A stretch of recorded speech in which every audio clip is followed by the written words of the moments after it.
Hukuman mati untuk koruptor, Prabowo ledakan bom kebijakan, pejabat panik. Suasana di Istana Negara mendadak mencekam saat Presiden Prabowo Subianto mengumumkan kebijakan paling kontroversial dalam sejarah pemberantasan korupsi di Indonesia. Saya akan melawan korupsi dengan sekeras-kerasnya dan dengan segala tenaga dan upaya yang bisa saya kerahkan tanpa pandang bulu. Dengan suara baritonnya yang tegas, ia menyatakan bahwa mulai hari ini siapapun yang terbukti mencuri uang negara bahkan hanya Rp1 akan menghadapi hukuman mati.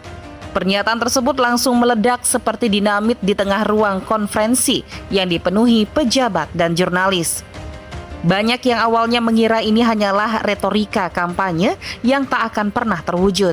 Namun dalam hitungan menit, kebijakan ini resmi dituangkan dalam peraturan pemerintah pengganti Undang-Undang Perpu, memberikan kewenangan luar biasa bagi Kejaksaan Agung dan Komisi Pemberantasan Korupsi KPK untuk menindak para pelaku tanpa ampun. Reaksi pun beragam. Media sosial meledak dengan dukungan dari masyarakat yang sudah muak dengan korupsi. Namun di sisi lain, banyak pejabat mulai gelisah. Beberapa langsung mengecek ulang laporan keuangan mereka, sementara yang lain bahkan dikabarkan mengalami serangan jantung akibat ketakutan. Di kantor-kantor pemerintahan, suasana berubah drastis. Seorang kepala dinas di Jawa Tengah yang pernah menggelapkan dana operasional sebesar Rp3.750 untuk rapat fiktif mendadak didatangi petugas KPK. Pejabat yang dulu menganggap uang kecil bukan masalah, kini justru bisa berakhir di hadapan regu tembak. Tak hanya di birokrasi, efek domino kebijakan ini mulai terasa di sektor usaha. Kontraktor mengeluh karena pejabat daerah kini terlalu takut menandatangani pencairan dana proyek. Di beberapa kementerian, para pegawai memilih menunda keputusan anggaran demi menyelamatkan diri, menyebabkan birokrasi yang sudah lambat menjadi semakin lumpuh.